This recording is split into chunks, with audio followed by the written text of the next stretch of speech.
이 공간에서는 한 몇 마리 정도가 지내고 있어요? 8아이가 지금 이 공간에 지내고 있어요. 우리 태비, 일랑이, 시루, 뚱이, 나나, 나비, 그리고 지금 복막염 때문에 가 있는 곰이 이제 앞으로 꽃분이가 들어올 것 같아요. 분해염으로 있는 꽃분이. 그래서 8아이요.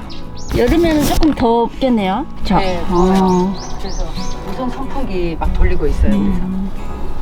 이 공간에서 어떻게 아이들 돌보시게 되겠어요? 이제 제가 아픈 아이들이 자꾸 생기다 보니까 한계가 오는 거예요. 저희 집에도 이미 구조해서 데리고 있는 아이가 7아이가 있고, 또 제가 인보 맡긴 아이들도 거의 지금 8아이. 그리고 또 계속 저한테 제보가 들어와요. 근데 제보하시는 분들이 다 나이 드신 분이에요. 나이 드신 분들은 자기 노령연금으로 겨우 사료 정도 주고 계시는데 안타까워서 연락이 오면 제가 거절을 못 하겠어요. 그래서 가서 구조하다 보니까 어떤 공간이 필요하더라고요. 그래서 옥탑방에 옥상도 있고 하니까 여기다 싶어서 여기를 얻어서 사용하고 있어요.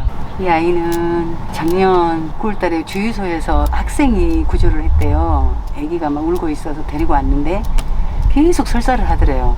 그 엄마가 베란다에 갖다 놔라 그래가지고 베란다에서 이거 2달을 산 거예요. 그래도 설사를 하니까 그냥 버리라고 방수하라고 제자리에. 그러니까 그 학생의 친구가 저한테 데리고 온 거 일주일만 봐달라고. 상태가 너무 안 좋아서 이제 제가 큰 병원 데리고 갔더니 이게 사람한테 다쳐가지고 항문이 파열돼가지고 간략근이 없어요. 계속 흘리고 다니고 얘는 이제 답이 없대요. 그래서 처음에 왔을 때는 이 꼬리도 꺾여가지고 여기 등에 다 있었어요, 꼬리가. 근데 지금 엄청 좋아진 거예요. 꼬리가 펴져가지고 다 저만큼 내려갔거든요. 그래서 이제 기적을 바라고 있는데 간략근이 재생이 안 되네요.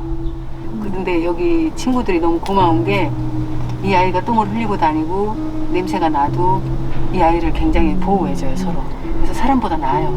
이 아이가 이제 사람한테 이제 피해를 받은 거잖아요? 사람을 좀 많이 무서워하나요? 엄청 무서워했어요. 처음에 데리고 왔는데 이렇게 딱 손을 보잖아요. 그러면 완전히 대성을 질렀어요. 막 벌벌벌벌 떨고 계속 어루만지면서 사랑으로 했더니 2달 지나니까 이제 저한테 다가오더라고요. 근데 지금도 이렇게 엉덩이 만지려고 하면 얘가 기겁을 해요. 특히 남자 벌벌벌 떨어요. 지금도. 엉덩이 닦아줄 때도 이제 아이가 간식을 좋아하거든요. 그래서 추루 주면서 이렇게 엉덩이를 닦아주는 그런 상황이에요. 중성화 시키고 1, 2, 3차 예방접종하고 그럴 때마다 애가 너무 스트레스를 받더라고요. 그래서 지금도 병원 데리고 가면 애가 막 경련을 일으켜요. 그래서 병원을 자주 못 데리고 가고 이제 아프면 약 타다 먹이고. 그리고 이 아이는 출산해가지고 밥 엄마 집으로 밥을 얻어먹으러 온 거예요. 애기들 데리고 인사시키려고. 근데 마침 할머니가 강아지를 데리고 나오다가 그 강아지가 이 새끼들을 공격한 거예요. 그러니까 아이가 자기 새끼들 지키려고 강아지하고 싸우는 과정 중에 견주를 약간 핥혔어요. 구청에다 이주방사 시켜라. 다 잡아서 산에다 버려라 그런 거예요. 토익 팀장님이 연락이 왔더라고요. 이 아이를 이주방사 시키라는데 이 아이 좀 어떻게 해달라 해서 제가 데리고 온 아이예요. 그래서 너무 좋아해요. 길에서 고생을 한 아이라서 너무 행복해하고 이 아이 새끼 2마리는 제가 찾아가서 6개월 먹였어요. 먹인 다음에 중성화 시켜서 원래 그 영역에 잘 살고 있고. 이거 이뻐라. 뚱이 너무 이쁘다. 뚱이는 보호소에 유기된 아이인데 얘 잠만 잔다는 거예요, 원장님이. 그래서 제가 너무 불쌍해서 데리고 왔는데 복막염이더라고요. 스트레스로 인한 복막 치료받고 이제 완쾌돼서 이제 건강하답니다. 애교냥이에요. 맞네요. 뚱이가 약간 다른 아이들하고 약간 어울리지는 못해요. 네. 뚱이가 사는 곳이에요. 뚱이 맘마 먹어. 그래서 이 아이는 입양 안 보내고 제가 데리고 살려고요.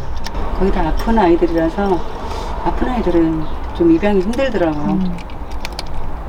중성화돼 있고 예방접종 다 하고 다 아파서 사연이 있는 아이들이라. 3월경에 사람한테 맞아가지고 네. 그 눈하고 턱뼈 쪽이 아예 네. 다 그 부서진 상태였잖아요. 네. 수술은 잘 받았어요? 이 뼈가 너무 부서져가지고 그거를 놓고 회의를 하셨는데 안 하고 자연치유하는 게 오히려 낫다. 그래가지고 수술 안 하고 자연치유예요. 걔가 3월 16일 날 입원했는데 지금도 얘가 입을 다 다물지는 못해요. 약간 벌려져 있는 상황인데 사료는 아직 씹지는 못하고 부드러운 캔 그 영양식으로 주고 코출 뗀 지가 얼마 안 돼요. 최근에 뗐어요. 왼쪽 눈은 적출해서 꼬맸고 중성화도 했고요. 처음에 사람을 너무 무서워했는데 지금 병원 생활 2개월 넘게 하다 보니까 지금은 완전히 개냥이에요. 제가 면회 가면 만지면 너무 좋아요. 발라당 누워요. 오늘 상담해서 가퇴원을 해서 한 1, 2주 두고 보고 아이가 상태가 나빠진다? 그럼 다시 입원을 하고 좋아졌다고 하는데 이게 100% 좋아졌다고 말할 수가 없어요. 범인은 잡혔나요? 범인 못 잡았어요. 이 아파트가 엄청 넓다 보니까 또 특정할 수가 없고 그래서 일단 사건은 종결됐다고 봐야 돼요. 중성화할 때 쓰시는 거예요? 네, 제가 네. 저희 동네들은 중성화를 100% 하고 여기는 포획 팀장이 따로 있어요, 병원에. 그분이 이제 자기가 쓰다가 사용 안 하는 것들 저한테 주시는 거예요, 가지라고. 아. 다 얻은 거예요. 지자체에서 하는 말이 뭐 수컷은 24시간, 암컷은 72시간 방사인데 뭐 2주 항생제를 맞춰주니까 끄떡없다. 방사해도 된다. 그렇게 홍보를 하니까 여력이 안 되는 캐맘들은 그 말을 믿고 이제 그냥 방사하는 거예요. 그러면 애들이 다 죽어요, 1년 안에. 그래서 제가 막 홍보를 해요. 제가 무료로 푸케를 해드리니까 수술하면 저한테 보내주세요. 그래서 그 아이들이 오면 여기서 하는 거예요. 이 아이들이 이제 오면 밖으로 이렇게 딱 해가지고. 여기는 이제 옆 동네나 뭐 타지역 아이들 머물다 가는 곳이에요. 그러니까 여기 이제 중성화하고 나서 여기서 이제 안정을 취한 다음에 원래 살던 곳은 이제 방사를 해주시는. 제가 직접 해요, 방사는. 제 문제보다는 주변에서 연락이 오니까 그게 저는 힘들어요. 그걸 딱 자를 수가 없어요. 그리고 가서 보면 구조 안 할 수가 없고. 근데 거의 다 유기묘예요. 저는 될 수 있으면 고양이도 살던 곳에 사는 게 행복하다고 생각하는 사람이라서 절대 무분별한 구조는 하지 않고요. 이제 유기돼서 사람을 너무 좋아하는 아이들, 울면서 따라온 아이 2아이가 있는데 그 아이들도 인보 갔어요. 최근에는 철원에 가서 품종묘 2아이를 부분양이를 구조해 왔거든요. 그분들은 아기일 때 너무 이쁘니까 몇백만 원 주고 펫샵에 사온 거예요. 불법 분양? 그 생각을 했었던 것 같아요. 근데 생각처럼 어려운 거예요. 방사하겠다.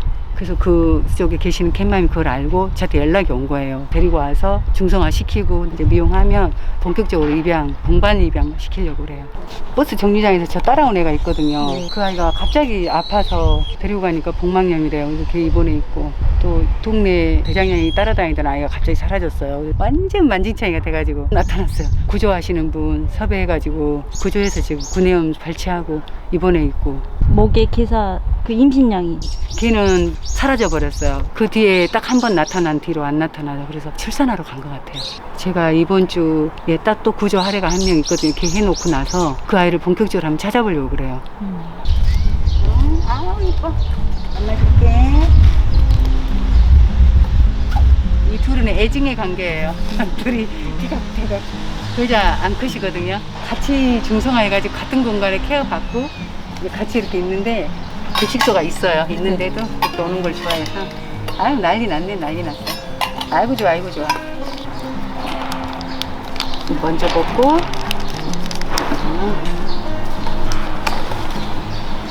이곳은 이제 그 주민분들이 이제 좀 동의를 해주셨나요? 네. 너무 감사하게도 여기 주민분들이 거의 80%가 반려인이에요. 그 저한테 너무 행복한 동네죠. 이쪽 아이들은 100% 중성화가 다 돼 있어요. 아파트하고 이 주변 총 해서 한 9마리 이렇게 붙여놨어요. 이거는 이제 그쪽에서 허락을 해준 곳이에요? 예, 공원 녹지가하고 여기가 돼서 돌집 2개, 이렇게 급식소. 그래서 직접 다 만들어 주셨네요. 예, 요즘 재료비가 올라가지고 이제 사는 게 나아요. 올해부터 살려고요.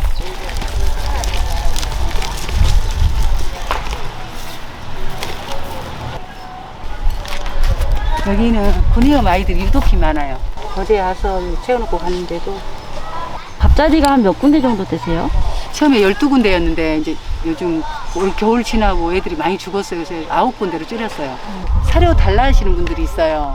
장애인 부부가 밥 주는 곳이 한 곳 있거든요. 거기에 한 달에 20kg 보내주고 이제 학생 캔맘한테 한 달에 15kg 보내주고 여기 원래 여기가 할머니 밥터였는데 제가 인수를 받았거든요. 그래서 이분도 제가 전에는 한 달에 20kg 보내드렸는데 요즘에는 2달에 20kg 보내드리고 있어요. 처음 시작할 때는 한 120kg가 들어간 것 같아요. 근데 요즘에는 100kg 갖고 충분해요. 근데 좀 그것도 마음이 아파요. 오히려 사료가 많이 들어가면 마음이 편한데 사료가 안 주니까 마음이 안 좋아요. 구내염 영양제 같은 거네요? 예, 이게 구내염 걸린 아이들한테 굉장히 좋대요. 이것도 구내염 걸린 아이들. 여기 애들은 거의 다 구내염이에요. 이렇게 해놓으면 애들이 먹어요. 지금 이제 두 분이 이제 그 아이들 이제 중성화하시면서 인연이 되신 거예요? 예, 그렇죠. 여기 여사님이 밥 주는 곳에서 지약 사건이 많이 났어요. 그래서 아이들이 많이 죽었어요. 그래서 그 소식을 제가 듣고 여기를 돕자 그래가지고 이제 만나서 이렇게 했는데 또 마침 여사님 일자리를 잃다 보니까 이제 재정적으로 힘드시니까 사료 도움 요청을 하시길래 사료 조금 드리면서 아예 여기가 제일 많이 들어간다 해서 제가 이 밭을 맡았어요. 네, 지금 간사님하고 같이 중성화를 많이 주택가도 많이 중성화 많이 했어요. 시켰어요. 그래서 사람들이 좀 말이 없어요. 그럼요. 중성화가 필수예요. 예. 밥 주시는 분들한테 당부하고 싶은 게 아프기 전에 미리미리 꼭 약 좀 먹여주시라고요. 간식 사주는 것보다는 이제 제 개인적인 생각으로는 구충제랑 한절개 항생제 먹여주는 게 가장 큰 선물 아닌가. 그러면 미리서 좀 예방 차원도 되고 아이들 고생도 덜하고 그렇게 생각을 하고 있어요. 쟤는 다쳤대요 지금 다리가. 그래서 약을 타야 되겠다 그럼 사료에다. 저 아이는 아기 때 어떤 할아버지가 튼튼한 개목줄을 해가지고 키우다가 버린 거예요. 이제 발정이 나니까. 점점 크니까 이 쪼이잖아요. 그래서 여기 사장님한테 연락이 왔더라고요. 겨우 포획을 했는데 보니까 완전히 여기서 고름이 줄줄줄 흘러나오고. 근데 다행히 골든타임을 안 놓쳐서 눈은 실명은 안 되고 중성화하면서 항생제 주사 맞고 약을 계속 사장님이 먹였어요. 그래가지고 이제 나았어요. 근데 겨울만 되면 다시 눈이 아프고 서열에서 밀려요. 근데 다행히 여기 고양이들이 저 아이를 챙겨줘요. 제가 해드릴 수 있는 거는 중성화. 그래서 아이들 다 중성화 돼 있어요. 이 아이가 원래 다산의 여왕이에요. 그래서 고물상에서 살던 아이인데 고물상에서는 지자비용으로 쓰잖아요. 밥을 안 주잖아요. 사장님이 너무 불쌍하니까 밥을 주기 시작한 거예요. 이 아이가 아기 나니까 다 물고 이리 온 거예요. 사장님이 아이들 입양 보내고 두 아이는 중성화를 했어요. 현재 4아이가 여기서 있어요. 지금 이제 돌보는 아이들도 많고 사료나 병원비 어떻게 마련을 하세요? 처음에는 밥만 줬는데 밥만 줘서는 안 되겠는 거예요. 그래서 중성화하고 구조하다 보니까 돈이 많이 들어가요. 그래서 비상금 있잖아요. 남편 몰래 제가 모아놓은 돈이 있었어요. 4년 동안 그거 다 썼어요. 2천만 원. 다 쓰고 구충제니 항생제 나눔을 하다 보니까 저한테 연락이 와요. 이렇게 아픈 아이가 있는데 어떡해요. 그럼 다들 구조 안 해주죠. 그럼 저는 이제 잠을 못 자요. 그 소리 듣고. 그러다 보니까 이제 마이너스 카드 가족들 몰래 좀 그거 받게 되고 그러다 보니까 이제 한계에 부딪히게 되는 거예요. 혼자 고민하다가 이거 나 혼자 해야 될 문제가 아닌 것 같다. 그래서 일단 도움을 요청하게 됐어요. 그래서 저는 그전에는 제가 누구한테 도와주세요 막 그런 거 말해본 적이 없어요. 자존심이 너무 높아가지고. 근데 자존심을 내리고 이제 누가 보면 제가 그래요. 혹시 여유 되시면 사료 한 포만 사주세요. 제가 이제 그렇게 되더라고요. 후회한 적은 없어요. 다행히 고맙게도 저희 가족들이 또 응원을 해줘요. 근데 이제 딱 조건이 붙죠. 저희 집에 7아이가 있잖아요. 구조는 그만하고 집에는 절대 그만 들여라. 이제 그렇게 있어요. 제가 사는 곳이 오래된 주택가다 보니까 앞으로 10년 후에는 재개발 소리가 나올 것 같아요. 이 아이들을 어떻게 구조해서 어떻게 케어하다가 이 아이들을 어떻게 방사할 것인가. 그거 대비해서 저도 어떤 계획을 세우고 있어요.